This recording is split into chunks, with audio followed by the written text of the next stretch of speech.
Does anyone still trust Framber Valdez? Is Jose Altuve's foot going to be amputated by the Astros medical staff? Will the Mariners ever lose again? What happens if the Astros don't make the playoffs? All that and more on today's show. Okay, Houston, we've had a problem here. This is Houston. Say again, please. Houston, we've had a problem. We've had a main B plus undervolt. Roger, main B undervolt.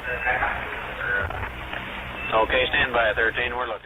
Welcome back to Banging the Can, the Houston sports show that does not apologize for championship rings and tings, presented by Bolen Media, with new episodes dropping every Monday and Friday. I am Ross Bolen, and although the Astros managed to win 2 of 3 against the Braves over the weekend, they still slipped into second place in the American League West because the Seattle Mariners have now won 9 consecutive games after sweeping the Angels in their most recent series. 12 games left for the Astros to save their season. The Astros played a 3-game series against the Atlanta Braves over the weekend, winning 11-3 on Friday in an offensive explosion led by complete unknown Zach Cole, who had only played 15 games of AAA ball for the Space Cowboys before being called up.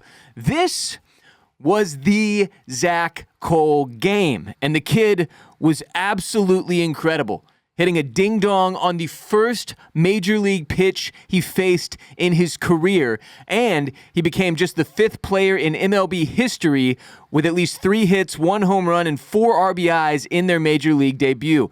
His family was there. We got to see their reactions on the broadcast. Super cool stuff.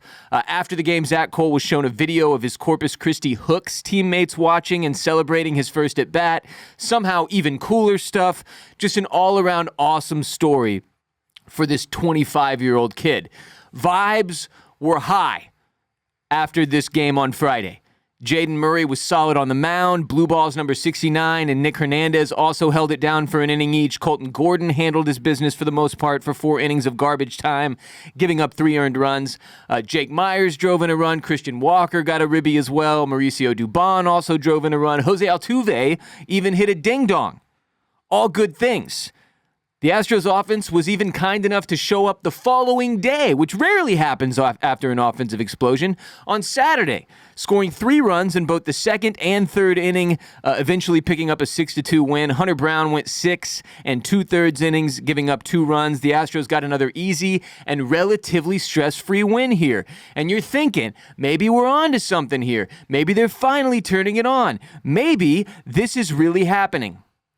Then, on Sunday, we all came crashing back down to reality when the once great Framber Valdez once again took a loss, giving up 5 runs in 4 innings of work. In the bottom of the 5th inning, Framber Valdez walked Jurickson Profar, walked Matt Olson, walked Ronald Acuna Jr., and then gave up consecutive singles to Ozzie Albies and Ha Seong Kim to drive in those 3 walks, all without recording a single out before being replaced by Enyel De Los Santos. The Astros only managed 3 runs themselves, losing 8-3 when it was all said and done, and for the first time since June 2nd, they went home in second place in the AL West. It was just another one of those Framber games that we've been seeing all summer, and it's pretty unbelievable that in a season where the Astros endured as many injuries as they have, Framber Valdez will be one of the main factors we look back on if the boys fail to make the postseason. Because in his last 8 starts, Framber has given up 5, 4, 3, 7, 0, 6, 3, and 5 earned runs, taking losses in all but 2 of those games. He is 12-10 on the season with a 3.59 ERA, but the point is that when we needed him most in the summer and after the All-Star break, he has been what you could call a bit of a mess. He's allowed 14 earned runs in his last 23 innings for a 5.48 ERA in that stretch, okay? Framber has almost certainly cost himself tens of millions of dollars in future earnings over this past several months. And it's pretty difficult to feel bad for the guy given his piss-poor attitude the back half of this season. So I will just say it at this point. I am ready to say it. I am going to say it. I will not miss Framber Valdez when he is gone. You can't have one of the most important players on your team, a veteran who at this point should be an emotional leader and vibe setter for your clubhouse, being this much of a liability. You just can't. And there's still, I guess, a sliver of a chance that Framber can redeem himself during this last few starts of the season and perhaps the postseason if the Astros are fortunate enough to get there. But would you count on it? I wouldn't count on it. Would you bet on it? I'm not betting on it. Absolutely not. That bottom of the fifth inning meltdown was what we've come to expect from this guy at this point. It's like he can't maintain focus throughout a full outing anymore. Even if he gets 3-4 innings in looking solid to quite solid, the odds that he will maintain that until we can bring in a middle reliever or closer are next to none. It just doesn't happen anymore. It's like he gets bored out there or the wheels come off mentally. And it doesn't take that many, bad pitches in a row for him to completely derail. But walking the first 3 batters of an inning as a guy that's supposed to be a Cy Young candidate, as a guy that's in a contract season that's supposed to be getting $150 to $200 million bag from the next team that is, at this point, foolish enough to pay him, that's what you give? That's what you've got? 3 walks, 2 singles to drive all those walks in. You just in a division race that's this tight in the last month of the season. That's what the guy brought to the table. It's just sad to see what has become of Framber Valdez. And, it's a guy that struggled his first couple seasons and then found his footing to be one of the best left-handed pitchers in baseball for multiple seasons just to come back to this. It's sad. It's sad, but you can't rely on the guy anymore. So this is what second place feels like with 12 games to go. When we are about to play 6 home games against the Rangers and then the Mariners consecutively that will essentially decide the fate of this Houston Astros team this season. This is what it feels like to have to pay attention to not only the standings in our own division, since the Mariners have overtaken the Astros and the Rangers are only 2 games back of the Astros as well, but also to be concerned with the Yankees and Red Sox because we're in danger of slipping out of a wild card spot altogether if things continue to go south.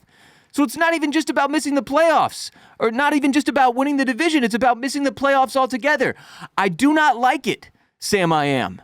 I do not like this second place. I do not like Framber Valdez's face. I do not like September sweat. I do not like losing my bets. I do not like going to bed sad. I do not like when my team is bad. Remember, this would be the first time the Astros didn't win the American League West in a full season since the year of our Lord 2016, which was the last time we didn't make the playoffs before this dynasty run started. And I think it is completely fair to say, if they fail to make the postseason this year, it is the end of an era.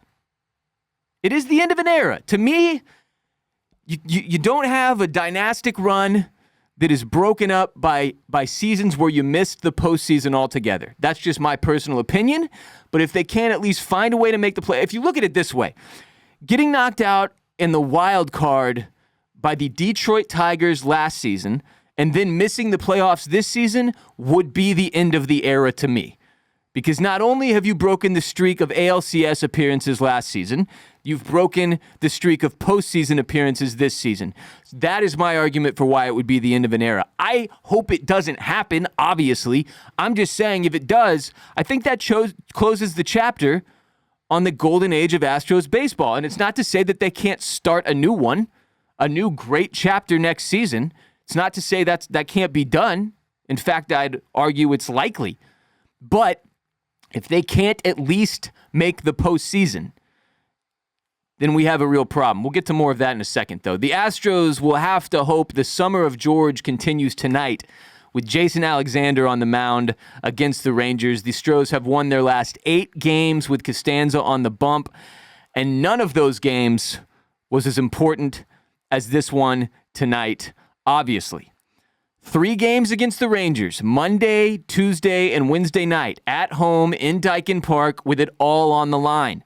The Astros still somehow have the 7th best batting average in Major League Baseball at .252. That's their team batting average, while the Rangers have the best collective ERA in the American League amongst their pitchers at 3.42. So who will win out? Will it be the Astros offense or the Rangers pitching? And if you're an Astros fan and you're listening to me say those words, you have to almost chuckle because faith in our offense and the offensive consistency of this ball club to produce runs has been lacking for many months, arguably 2 seasons. Will we see this team step up and show out to claim their spot in the October dance, or will they shrivel like an ant under a magnifying glass and leave all of us needing a sports psychologist like Framber? That is the question. The Astros and Rangers have played 11 times this season. The Rangers lead the season series 6-4. So the Astros will need to win all 3 of these games at home to win the season series and maintain the silver boot. And while the Astros are taking on the Rangers, the red-hot first place Seattle Mariners, holy shit, I'm going to vomit, will play a 3-game road series against the Kansas City Royals, who have a .500 record, but are technically still in the wild card hunt. So what do the Astros need most to have a chance at playing October baseball? I'm going to give you some things, some fairly obvious things. Number 1, Jose Altuve needs to be healthy and productive offensively. Don't know what's going on with his injury, don't care. Jose Altuve needs to be out there, and he needs to be productive. It was great seeing him hit a ding-dong on Friday. Great seeing it look like he was seeing the baseball well again over the weekend, but then he's got some type of weird, I think it's a foot soreness or discomfort or something, if I recall correctly. Gets pulled out of the game on Sunday in like the 3rd inning or something. He's day-to-day on the injury report. We need Jose Altuve healthy. We need him productive offensively. Frankly, if he can't be productive offensively, maybe we don't need Jose Altuve healthy. Jose Altuve, if healthy, needs to run the bases like a professional baseball player. That is absolutely necessary at this point. This team cannot suffer any more unnecessary forced errors or outs over the course of this next 6 games, especially against the Rangers and Mariners. What happens after that with the Athletics and Angels series, we'll worry about when we get there. We'll cross that bridge when we come to it. But for now, we can't have any more of these boneheaded mistakes on the base paths, especially not from the veteran leader of our ball club in Jose Altuve. Need Altuve with his head screwed on straight, playing his best baseball for this last couple weeks of the season. We also need Yordan Alvarez, who has cooled off the last several days, to catch fire again and maintain that fire. For us to have a reasonable chance at making the postseason, and then certainly for us to have a reasonable chance of advancing in the postseason, Yordan Alvarez has to be playing his best baseball. This offense cannot afford a slump from him right now. We can't.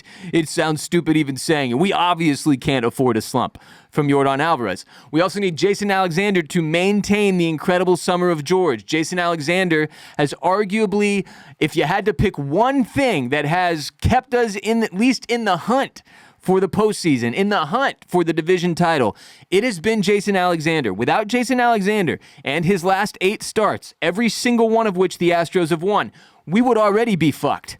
So you got to have the summer of George continue, and frankly, that's a lot of pressure to put on Jason Alexander's shoulders.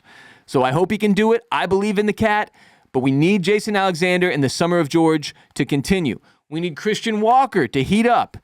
He's been hotter this past month, but we need consistent heat on the Bunsen burner. Crank it up, baby. Let's see the flames. We need Framber Valdez to find his form again. I'm not betting on that happening, but wouldn't it be helpful? Yes. He's got a few starts left this season in all likelihood. And we need those starts to be good, productive starts, not starts where one inning of meltdown costs us the game, which has been the case in far too many of his last 10 starts. We need starting pitchers other than Hunter Brown, Jason Alexander, and I guess Framber to step up. Like, that's the 3 guys we know, and I guess Christian Javier is like the only other healthy guy in the rotation. What the fuck happened? Remember a few weeks ago when we were all stoked because we're getting back Arrighetti, Javier, Luis Garcia, eventually JP France. We looked like we were going to have a wealth of starting pitching that most postseason ball clubs could only pray for. And now that fucking wealth, in a matter of weeks, is gone. And we're back to this, where it's like, wait, do we even have 4 guys we can trust in a rotation in the playoffs? Do we have 5 guys? Do we even have 3 guys? Or is it really just Hunter Brown and Jason Alexander, and we're all wishful thinking that Christian Javier and Framber Valdez will show up when it counts? I really don't know. Who else is there? I don't know. Is JP France ready to be a starter again? Does Blue Balls number 69 get a chance? I don't know. But we need starting pitching to step up and eat innings, man. We can't have any more of these 4-inning, 5-inning starts even. We need 6, 7 innings. I'm sick of watching guys around the league go 8, even 9 innings for complete games. Justin Verlander threw like 130 fucking pitches in a complete game the other day. I think it was a complete game. I could be mistaken, but I'm pretty sure it was. He's like 45 years old, man. What the hell? So we need pitching. We need Isaac Paredes to return. It sounds like he's very close. And this is a shockingly quick turnaround for a guy that had what looked like a devastating season-ending hammy injury. Isaac Paredes returning to this lineup would do wonders for this team. Now, where does he play? I'm assuming second base. You can't pull Christian Walker off first. You certainly don't need Urias or Altuve or Dubon's offense at second. Mauricio Dubon is another potential spark this team could use, but he has been less than impressive offensively over the course of really this season. Less impressive than he has been the last 2 seasons anyway. So you need Isaac Paredes back. You stick him at second. You've got Correa at third, Pena at short, Paredes at second, Walker at first. That is a fucking strong infield right there. Strong infield. You've got Jake Myers in center. You've got Cam Smith in right. You got Yordan in left, I guess, and then you DH Altuve. That's what I'm thinking. But there's some of those sentences in there don't feel so great. Like, then you DH Altuve. It's like, do you want to waste your DH on Jose Altuve right now? I don't know. Maybe. Does that take the pressure off of him? I don't know. Maybe. But we need Paredes back. Just for the offense alone. And we know we can trust the guy's glove. And surely second base isn't that fucking hard. Although I do feel like there's a little more, area you have to cover than third. But regardless, that's where the Astros are at. We're in second place. We need some things to break our way over the coming week, okay? This is 6 games in a row that are absolute must-wins, and that is not often the case for this team. It has not often been the case for this team over the past 7, 8 seasons, that we have a stretch like this in September where you're like, well, these are must-win games. I mean, by Friday when you go to bed, you'll have a very good idea where this team is at, because we'll have played the Rangers thrice and the Mariners once at that point. First game of the Mariners 3-game series starts at 7:10 on Friday evening. So that's a really scary thought. In 5 days from now, we'll have a really, really good idea of where we're at. It would help, for sure, if the Mariners could drop some of these games against the Kansas City Royals. If the Royals want to show up and sweep the Mariners, my God, I will be a secret Kansas City Royals fan for 2 full seasons, I promise. I'll root for the Royals every game they play except for when they play the Astros. If they can find a way to even win 2 of the 3 games against the Seattle Mariners in the next 3 days. Please, God, let us have this. And frankly, at this point, I'm not even sure we can this is how messed up things have gotten. What was it? Less than a month ago, we were talking about how we still had a shot at locking down perhaps the 2 seed in the American League, and frankly, up until, I guess we still technically do have a shot. We would need the Tigers to slip pretty hard. I don't think we're catching the Blue Jays, but the Detroit Tigers are 3 games in front of the Mariners. We are 1 game back of the Mariners. So, I mean, it's doable. We would need a lot of luck. Point is, I'm not even thinking about seeding anymore. I'm not even thinking about winning the division anymore. I just want to get to the postseason, because when I look at this team on paper, and this is maybe a personal problem, but I still believe in this roster. I still look at the Astros batting lineup before every game, and I'm like, yeah, this team could score some runs. I still look at the defense, and I'm like, that's stout. I still look at the pitching and go, yeah, well. But then I look at pitching on all these other fucking teams that manage to compete, and I'm like, this dude's not that much more impressive than us, if at all. So I still believe it's probably a sickness, but I still believe we could make a deep postseason run if we can just get there. Just give yourselves the opportunity. But we'll see, man. It's not up to me. It's not up to me. It's up to them. And it's going to be a very, very interesting week for us Astros fans. In other news, the Texans are a 2.5 point favorite over the Tampa Bay Buccaneers for tonight's Monday Night Football matchup. But honestly, I don't like calling this Monday Night Football.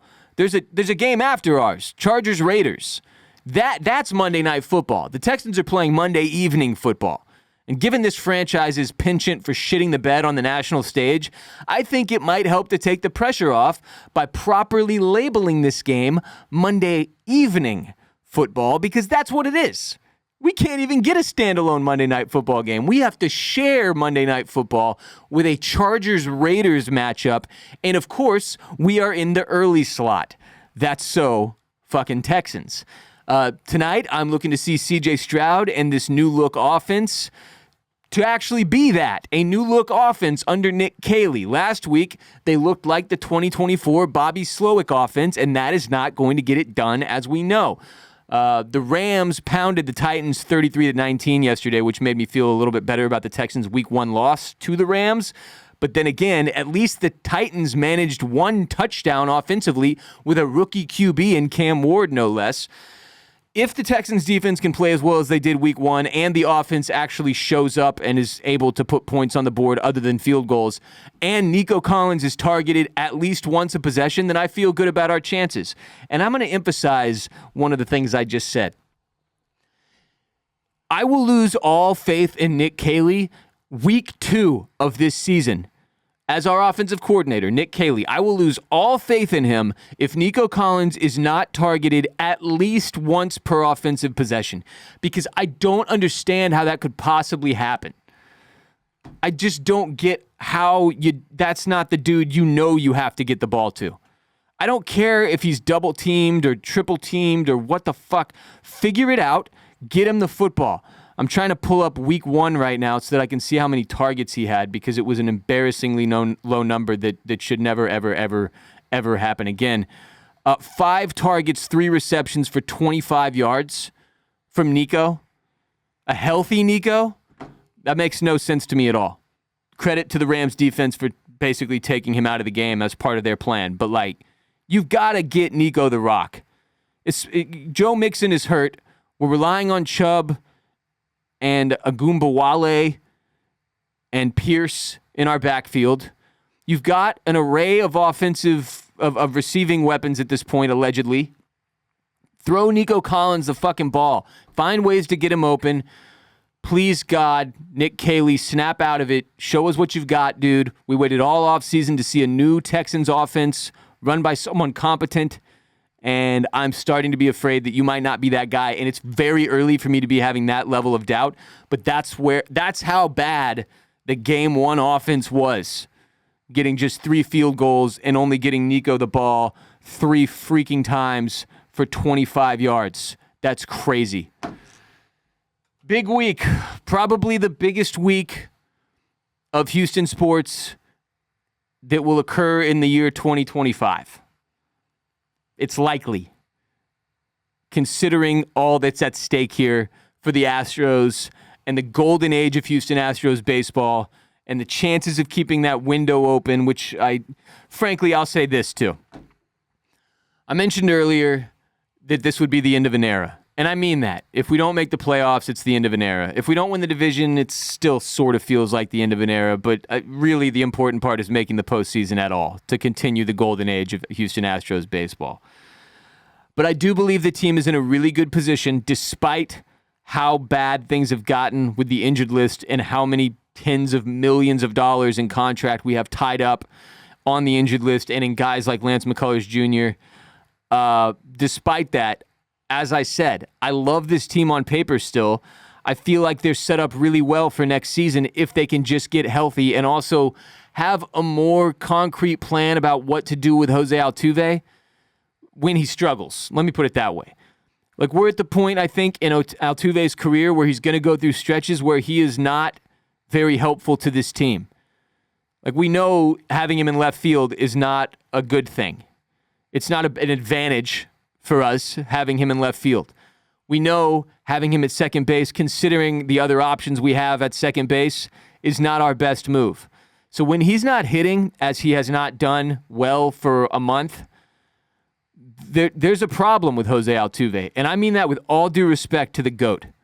But you can't have him costing you games anymore, especially at his age. You know, his usage rate is going to have to change next season if things go south this next couple weeks. And I mean that with love in my heart. They will have to do something differently with Jose Altuve next season. But other than that, other than coming up with a plan for that and really hopefully doing something to bolster your starting pitching rotation and make sure you've got your bullpen in a better position, because of all the injuries, like, this has felt very haphazard this season, like Dana Brown's having to do it on the fly. We don't want that to be the case again. So you're going to need to make some personnel changes on some level, right? But from a defensive standpoint and a batting lineup standpoint, the team should be in a really good place next year, kind of no matter what happens. And I do feel good about that, and I'm going to hold on to that if things really go south and the shit does actually hit the fan here in the next couple weeks. That's what I'm going to be holding on to, so I'm giving it to you. Like, we should still feel good about where the Astros are at. It's not like we're going to enter a fucking rebuild, is what I'm saying. We will not be doing a rebuild next season. We will still be a competitive team that has to hope that after 2 seasons, really, last season and this one, both marred by injuries to key pieces in the pitching staff and in the batting lineup. It's tough, but that's the way the cookie crumbles in sports sometimes, particularly in baseball, it seems. Sometimes you just get bit by the injury bug and you can't get that fucker off of you. But I feel good about where we're at for next season if things go south for this season. I hate that I'm even having to talk about this yet, but frankly, I'm extremely nervous. I'm extremely nervous for what's going to happen during these next six games. You know, by next week, we could be in a completely different place as a fan base, having to talk about what we're looking to change this offseason. Having to talk about whether or not we think Joe Espada is the guy. What should happen with the medical staff? You know, what should happen with certain players that have failed to produce over the course of this season and last? You know, are we trading? Are we looking for trades? There's going to be a lot. Talk could change completely by next week, and that's terrifying to me. So we'll see what happens. Lock in. Enjoy Monday Night Football. Do we have the Rangers game at the exact same time? God, Monday Night Football starts at 6. Monday evening football, excuse me. Rangers Astros first pitch at 7:10 p.m. It's going to be such a stressful night, dude. On Monday night, I don't need this. My blood pressure doesn't need this. I don't need this. I'm so scared. That will do it for today's show. But remember, we have new episodes dropping every Monday and Friday on youtube.com/@bangingthecan. This week is going to be different, though. This week, we're going to do an extra episode, okay? An extra episode tomorrow, dropping tomorrow, to talk about the results of Texans-Buccaneers. And I guess maybe I could sprinkle in some of Astros-Rangers game 1, but I really don't want to. But Texans-Buccaneers results pod tomorrow. Going to get 3 episodes this week. It's a special week.